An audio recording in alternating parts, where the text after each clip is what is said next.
Hi, I'm Diana Alexander, here with another San Bernardino County COVID-19 news update. Today I'm excited to welcome here as my guest, Ms. Cinnamon Alvarez. She is an entrepreneur, a life coach. She's also the owner of A19. It is a fabulous business where she creates ceramic lighting. We have her here today to talk with us as a small business owner in our community who is learning how to do business in the midst of this COVID-19 crisis. Welcome, Cinnamon. Thank you so much, Diana. Before we get started, or as we get started, could you just talk to us about talk about your manufacturing business? What is it that you do? Yeah, so technically I'm a manufacturer, but we have a small business. I call it Artisan manufacturing. Okay. We make lighting fixtures that are made out of ceramic, and it's really a pottery type of a workshop. And we sell wholesale to retailers, lighting showrooms, online retailers, and I've been doing this over 20 years. Oh, wow.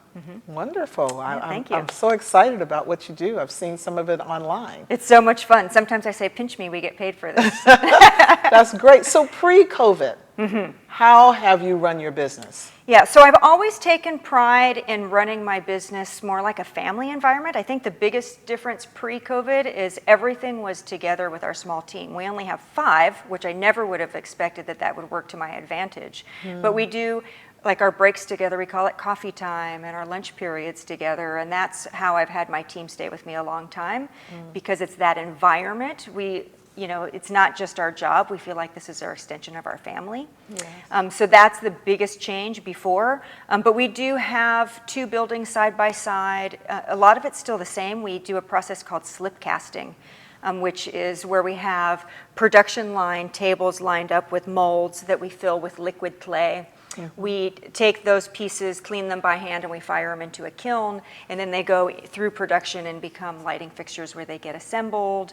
We also do made-to-order business where we apply finishes and do some fused glass and things like that. So that a lot of that is still the same, but obviously we had to address all of the COVID issues. Right. So it sounds like a really interesting business. So what has the impact of COVID-19 been on how you run your business now? Yeah, so originally it was, what are we going to do? Are we going to be able to stay open or not? So the immediate thing we did is we separated out and we worked from home in all of the administrative work. We split up, and I just took one employee and I said, here's your system, took the entire system home with her, monitor, computer, everything under it, loaded her up, and she worked from home. I did the same. We put in virtual workstations so that I could still be virtually at my factory, but remotely. And then I was fortunate where I have a husband and wife that works for me. And so I said, well, as of now, you're still working, but we're going to play it by ear. So I was pretty proactive even before the order of shelter in place.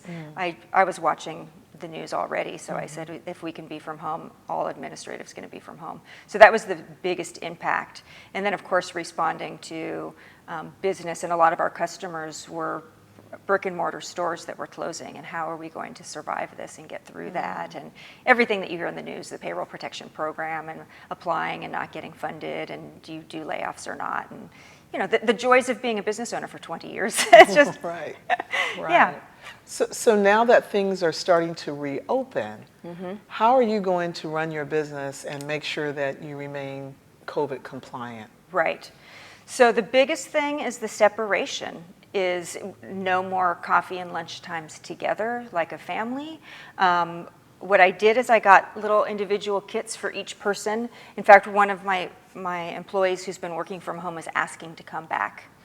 So she does have her own office. We haven't, for example, we used to have interns that would work with her. We're not having anyone in that space with her. We have masks and all of the basics.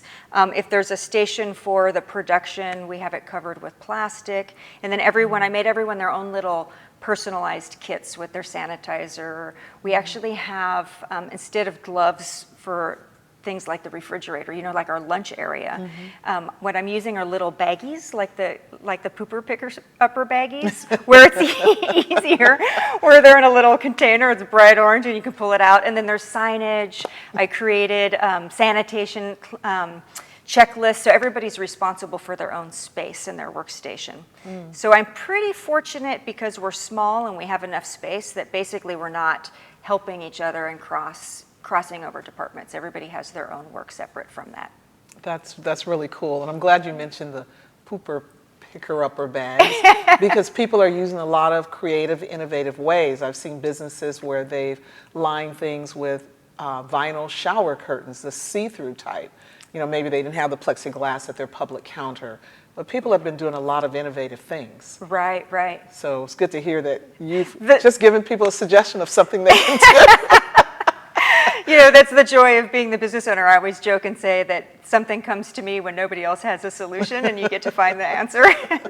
So yeah, getting supplies has been challenging for sure. And that's what I was going to ask. What barriers or what things have been challenging for you as you've tried to start coming back to sort of a normal routine? Yeah, supply shortage, but then, you know, I was thinking about it even more is the buy-in by the employees.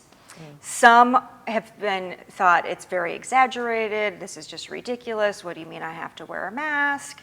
Others are, well, I don't know if I want to come back or not. And so I think it's really having everyone stay engaged and work as a team. Believe it or not, it's a little bit helpful that I am using the strategy of saying this is a compliance issue. You know, we're a business and we have to meet regulation so that I don't really have to get into, do you believe it's a legitimate threat or not? Or I know we're a small company and you shouldn't be affected and you're not going to cross-contaminate. But I just say, you know, this is just compliance. It's one of the things we do. We jump through hoops to meet the requirements. Good. So what encouragement would you have for other businesses, small like yours? I know we've opened the COVID compliant business partnership program and you're also submitting an application. What encouragement would you have for others who might feel like, I'm not sure what to do, you know, how I'm going to move forward now that it's time to reopen? I would say don't give up. Don't give up. Stay informed. You know, I've been doing a lot extra of webinars, and HR is another concern, not just the compliance to make sure that healthy is a #1 priority, but making sure we're in compliance. We don't want workers' compensation claims. And so what I find is that if you're ongoingly engaged and you're getting educated and informed, not only are you getting the information that you need for your business, but I feel like I'm not in it alone. It's not as overwhelming as a business. Very nice. Yeah. I love that. Thank you so much. You're welcome. For being with us today and for sharing from your experience of all these years of being a small business owner. Absolutely. But obviously doing some major things for people in our community and I'm sure outside of that. Yeah, I mean, I'm at the stage where I really want to make a difference. You know, there's the difference between being effective or yearning for it, so at least I'm honoring that. And the same with my business, is I wanted to do something creative. For us, it's almost a lifestyle career choice, so I'm glad that we're able to continue. Hopefully 20 more. Thank you. We hope for 20 Yeah, more for thank you you too. too. Thank you so much. Thank you. Ms. Cinnamon Alvarez, we're so glad to have had you with us today. This has been another San Bernardino County COVID-19 news update. And until next time, please stay safe and take care.